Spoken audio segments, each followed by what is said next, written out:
Welcome to the Fabulous Women Podcast Studio. We have a new year, new guest, and I have the best guest right now. I'm very excited to introduce to you Dr. Lisa May Norton. Lisa, Hi, welcome. everyone. Nice to be here. Thank you so much, Dr. Kim Allen. Oh, you're so sweet. I will tell you right now, everyone, sit back for this one because this is one of the most interesting podcasts that I've ever done. The title of this podcast is Breaking the Ivory Tower, Punk Rock, Feminism, and the Making of a University Dean. What? This is so cool because it encompasses so much of a part of a woman's life, and she's bringing all this experience and all these ideas to us. The Fabulous Women Podcast Studio is where everyone comes and we learn about women who are just really incredible at what they do. I am my own message. I love women, I support women, and I promote women. And this is what I give back to all women by bringing people and women like Dr. Lisa May Norton to the front right now. So what I'm going to do, Dr. Lisa May Norton, I'm going to actually read your bio, and then we're going to go to some questions. Is that okay with you? Sounds great. And feel free to call me Lisa. All right. Okay, Lisa. So give me 1 second here to get my bio here because I don't have it memorized. It's too long. Too many great things. I don't want to forget anything. All right, everyone.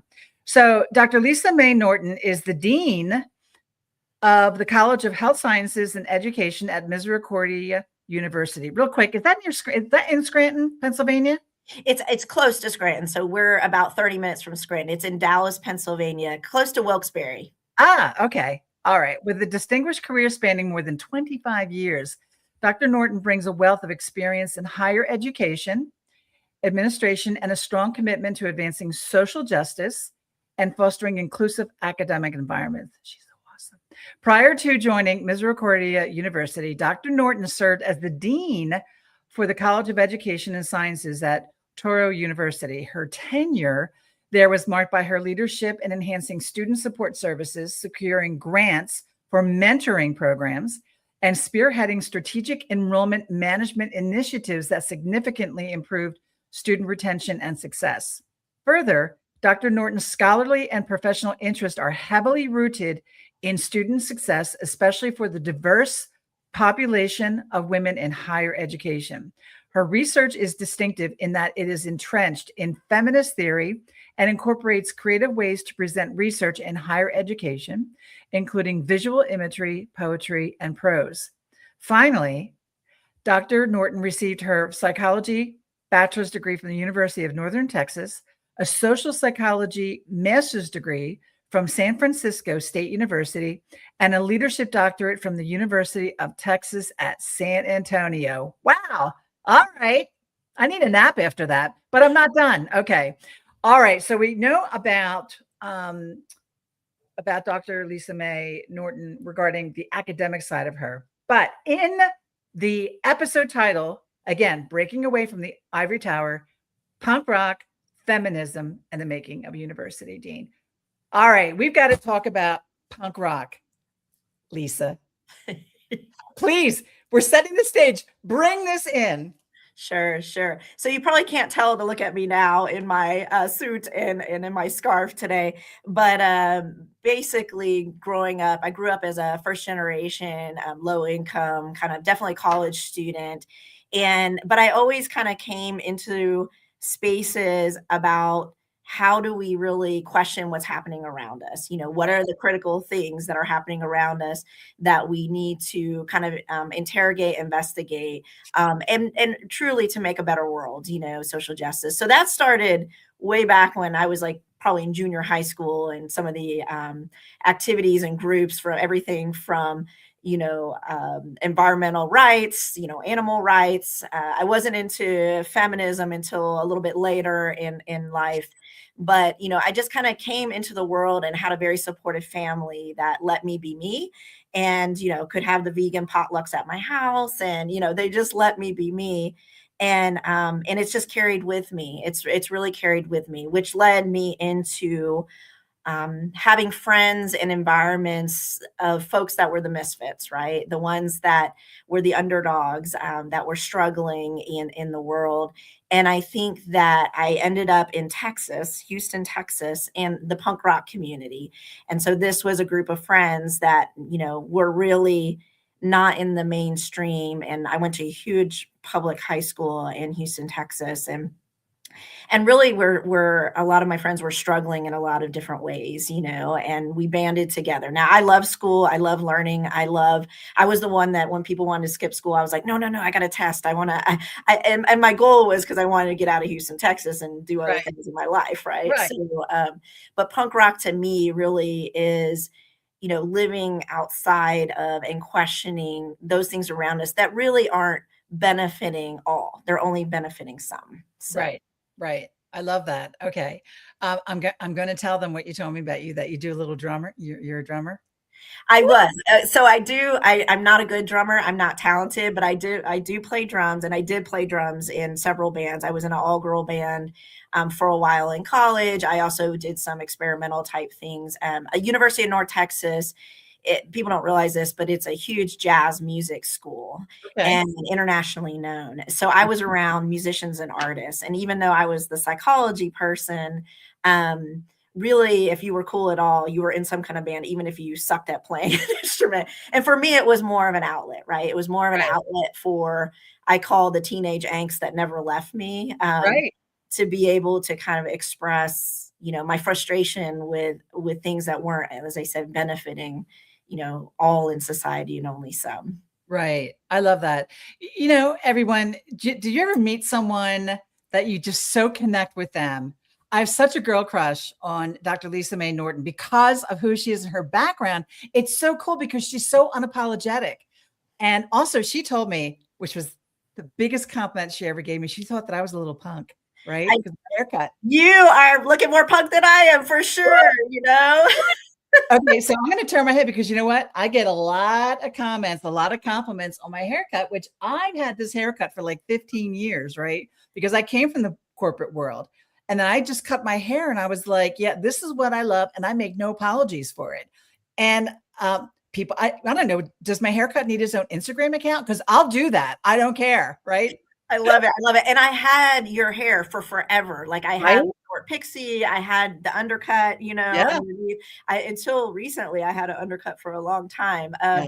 But this is different for me because I have not had long hair since I was probably, yeah, like in junior high, high school. So I don't know. I feel like this is my outsource of I'm doing something different. My husband's a hairstylist too, so You're so lucky. I'm a very lucky gal. Yes, yes. If we live closer, he would be my. I have to go. My hair grows so fast. I have to go all the time to get it cut. Anyway, you are such a boss woman. So we are going to get started right now Okay. with our questions. Is there anything that you want to add before we begin? No, let's jump on Do in. it. Okay. So people who know me, they love my questions. So thank you for that. So I break my questions into different sections. And this episode of all, I think it's really important that I do that because I don't want to just put a blanket over everything that Lisa Mae does. I actually want to break it down. So the first section of questions is about breaking the ivory tower. No one ever talks about that. We're going to talk about it right now. So the first question for you, Lisa Mae, the phrase ivory tower implies exclusivity and tradition. What did you feel most compelled to disrupt when you entered academic leadership? Sure. I think that, my doctorate's in higher ed. So it's leader. I have a leadership degree doctorate, but it's in higher ed and really questioning. So I know a lot about the history, especially Right, in the US, right, the history of it. And it really was for certain, it was designed for affluent white males, mhm, and that's kind of where the foundation of higher ed was.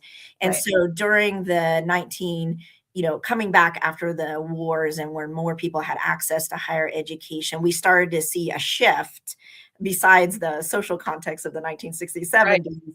We saw that shift of, more women, more students from different ethnic backgrounds, from different cultural backgrounds.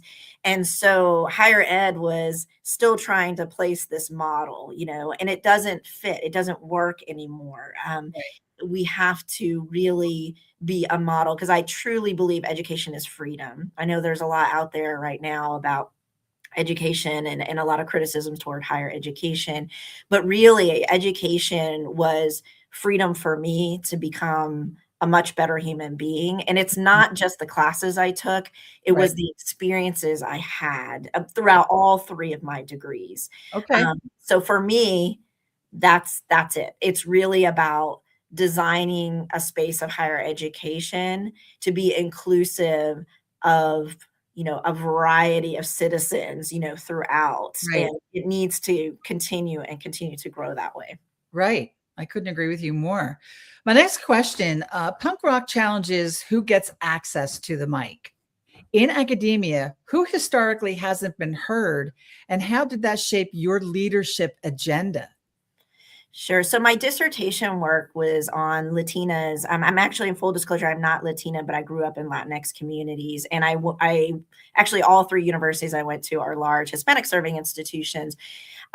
So for me, looking at Latina leaders, when I dived into the research and did a deep dive, they were the least represented in leadership in higher ed and in K-12. So Mm, to me, it was like, okay, what's the why, and how do we create? How can we be the fastest growing demographic in our country, yet yeah. we have the smallest amount of leaders in that area? So, and looking at that, I think that's what I really kind of delved into, and really looking in, how do we create opportunities, empower, and examine why this is, and then how do we overcome? Right. Okay. So, as a woman moving into senior academic leadership, you are, but you keep moving deeper and forward in senior academic leadership. What unspoken rules did you immediately recognize and decide not to follow? I mean, I think this idea that a dean is like the individual that an individualistic type of, I run the shop, I've got the power, things are going to exist the way that they've always existed.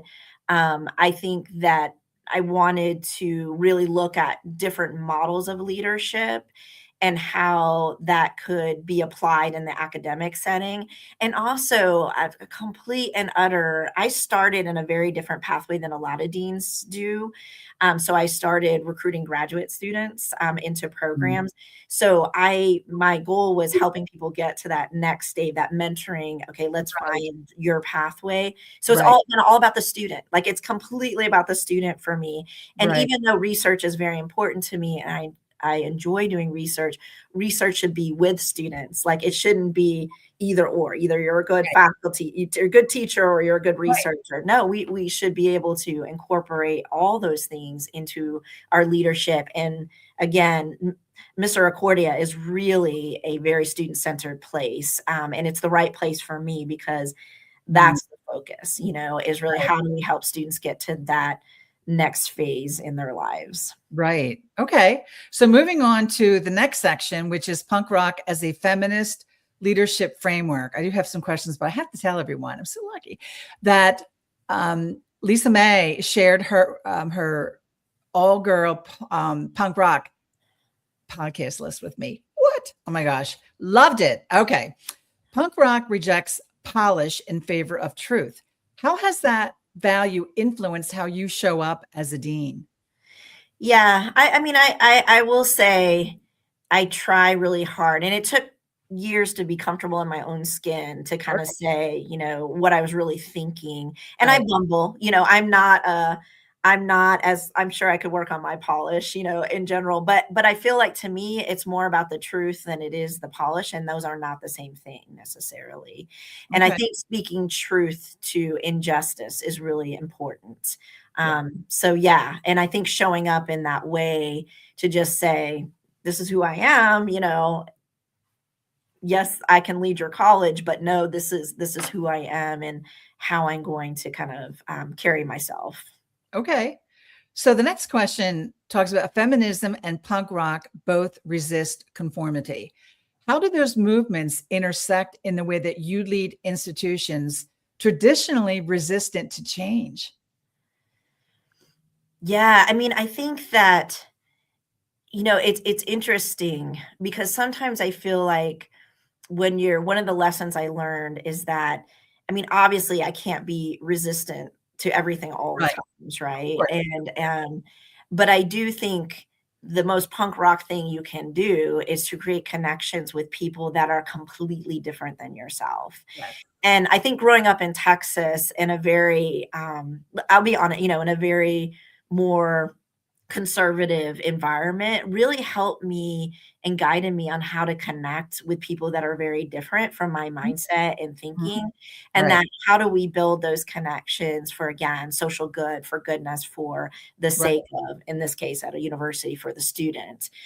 So again, for me, it's crossing those boundaries. One of my theorists I use is Gloria Anzaldúa, and she talks a lot about border crossing and like we need to perfect how to create these borders and how to connect each other, because otherwise, we're not going to be successful in higher ed. We're not going to be successful in the US, if we don't do these things. And I think these lessons are really heavy right now in our point in history.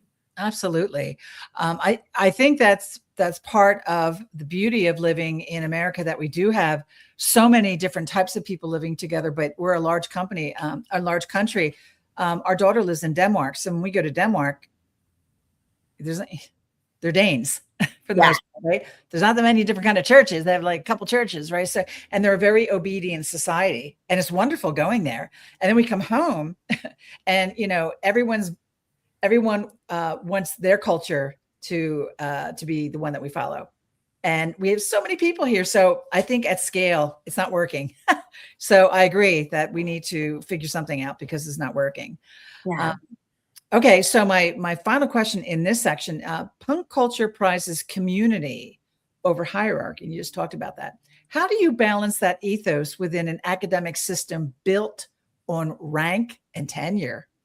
Yeah, and this is something that, sometimes, um, I really feel like the most beautiful thing could be rank and tenure with each other as opposed to in competition with one another. Yes. And so, I mean, my first research project was with 2 other women. So my thesis was looking at empathy development in children, and I worked with 2 women as part of that project, which was more complex. Right. Um, but it was beautiful because we played off each other. And Right. so I feel like how do we, because even our, because we have some non-tenure faculty here and we have tenure faculty here, but our Mhm. non-tenure faculty or our staff or play as much of a role to the success of this institution than our tenure faculty who may have a different set of activities that they do. They're all important for our students, again, to be successful, to Right. live the mercy mission, Yeah. to live our charisms of mercy, justice, hospitality, and service.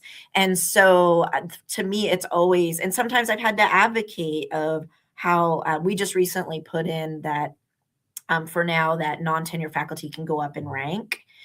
My last institution, we were a contract based, so we were not a tenured institution. And I think that some of those ideas came to me at that time about we all play a part. And in health sciences, I mean, a lot of it is preparing our students to be clinicians, right, long term. Yes. And so you don't necessarily have to be a super gifted research to Right. help develop a student to have excellent clinical skills and be, more importantly, a great human being in society. Because I want to create expert health professionals, but more importantly, I want to create expert human beings that really care about each and every patient or each and every child if you're a school teacher, if you're in the K-12. And so, all those things are important. And I've had a very different pathway into higher ed leadership. So I really empathize and understand that, yes, I do value tenure. I do value it very much. And I think it's important. But I also think we have to make room for again building community together that's not just based on competition and rank and promotion, and it needs to be collaborative as opposed to an individual endeavor. Right. No, I agree with you. And I just wish that if the competition part of it would stay out of it, especially women supporting women. I find that when women don't support women, it's always because of competition. If we could just remove that and I just think that our goals would be realized. Well, I think some of the best programming I've seen in higher ed amongst faculty is group Yes. support or writing groups. And typically, not that we have males that are in our program, we have one here, but I think that really, and again, writing my dissertation, I worked with two other women while I was working on my doctorate, and even though they were actually at different university than I was at the time getting their degree, we worked together in tandem to help each other and make sure and hold each other accountable, as opposed to like who's going to get to the finish line first. It's like I want you to get to the finish line first, and I'm going to be right there with you, So and it happened that these two women were women of color too, and we have very similar types of research we were doing. And again, it wasn't about who's going to get there, who's going to get there first, but how do we augment even some of the research we were doing, like how does what you're doing with African American females relate into what I'm doing looking at Latina leaders, so So it works better. It just works better. Yeah, I think that the operative word is that it works, but it does work better. And so I have your name. I want the name of the other two because you know what? I'm going to clone all of you and put you in society. All right, because then stuff will get done, right? I'm happy to provide that. What's that? I said I'm happy as long as they're okay. I'm happy to provide you with their names. All right. So my next section is on female constructs as academic power. So, Lisa May, many women leaders are still taught to neutralize themselves to succeed. How did feminism shape your refusal to do that? Oh, I can't wait. Do I need a cigarette for this? All right, go. I'm going to get a glass of wine. All right, go ahead. Well, I think that my voice is powerful, but my voice is powerful to empower others. And so for me, yes, my voice is powerful about my own thoughts and opinions and where I think change can happen. But more importantly, I think the power comes in elevating other voices, and so playing that role for other women or for students, for those, because your questions had a lot to do with power, and power, but also I need to step back at times and allow other voices, in that scenario, especially other women's voices in that. And that's become something that I have to work, I'm working on. I think for me, the most revolutionary thing that I've really worked on in the last probably 5-10 years is listening, and really listening, like deeply, empathically listening to my majority women leads and faculty that work for me, and staff, and students, and really listening to like what their concerns are. And there's no silver bullets to some of these things. There's no quick answers. And really, how do we it takes complex solutions to very complex problems that we have, moving forward. So I think, again, for me, yes, it took a while to use my own voice, feel comfortable in my own skin, and really speak my truth. But for me, even more importantly, is listening to other people's truth and encouraging them, or helping elevate their voice until we get to that point, Right. Wow. Okay. How does collaboration, care, and relational leadership, which is often coded as feminism or feminine, become disruptive forces inside universities? Absolutely. I feel like universities already do a lot of this, by the way. There's this misconception, or, it's all competition and individualized, and it's not. I mean, I just came out of a President Advisory Council strategic planning yesterday, and we all worked very well together to kind of say, what's the next stage for our university? So I think that then that can't happen without creativity, authenticity, collaboration. I've been accused of being too touchy-feely. I've literally had male colleagues in the past say, you're too touchy-feely, you care too much. And I feel like, no, you need to care more. Like, as if you actually care more, not to the point where we're destroying ourselves, right?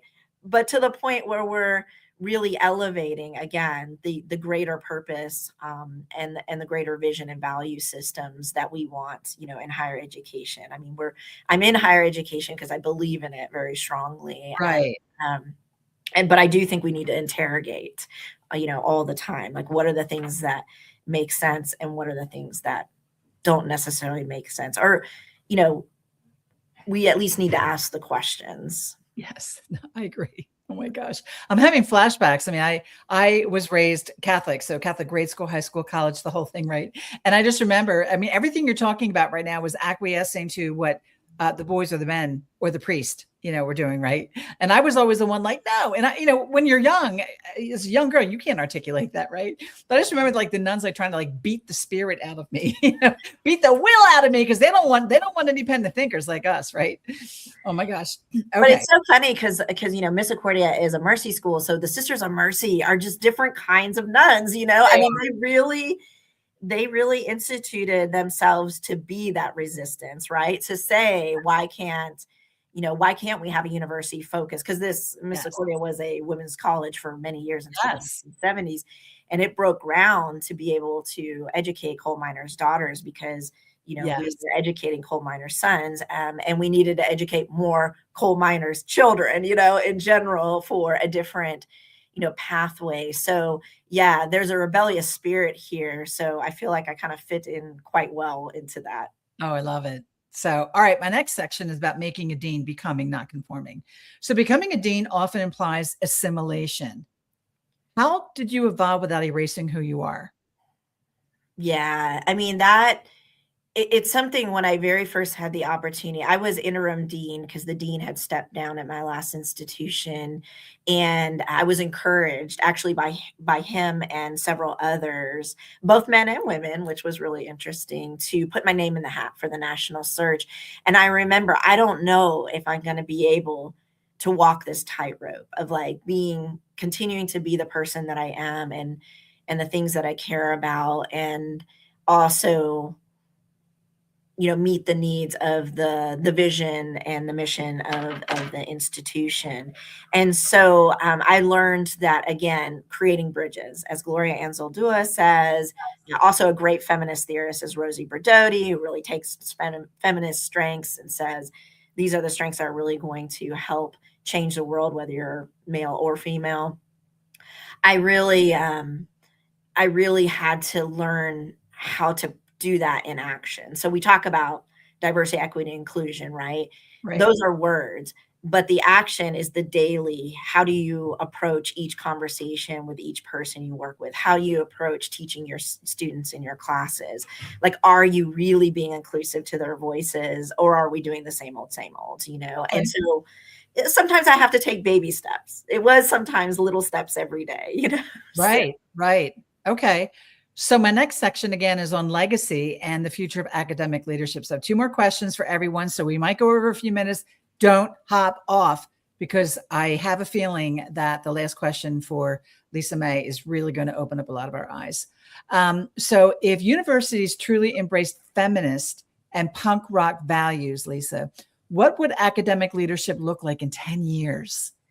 It wouldn't look like me. I think some will look like me and more will look like me. I mean, it's happening. I would like to see a lot more diversity, and I mean that, both, more women of color, more men of color. I do a whole presentation on this, and the statistics are still, the amount of continuous white male presidents. Not that again, there's a space for white male presidents there, right, but we need to expand and not only represent our country in a much better way, but also just represent the diversity of thought. So right. I also think I would love to see universities turned on their head a little bit, as far as the way we even structure the way universities function, meaning that, like, the way we do things now doesn't have to be the way it always is, and that we are definitely incorporating students from different economic backgrounds, from different language backgrounds, Right. more of a global type of society that values diversity in all its ways. And I think that is going to happen, but it has to be pushed. It's not just going to happen. There has to be intention behind I it. agree. I agree with you. So my final question for Dr. Lisa May Norton is this: for women listening who feel they don't fit academia, what permission do you want them to take away from your story? Yeah, I mean, if you had told me I tell this to I work with high school students. I've been a mentor for high school students that are very different from me. And I would say, I always tell them this. I'm like, I didn't even know what a dean was. When I Mhm. was their age, I had no idea what a dean was. Yep.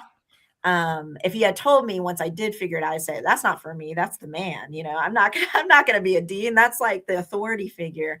But I do think for women that are listening to this, that there is a different way to lead and it doesn't have to be the same old, same old. And I think that you truly can, be an inclusive leader. And sometimes that may mean you shift the right space for Right. you, Right.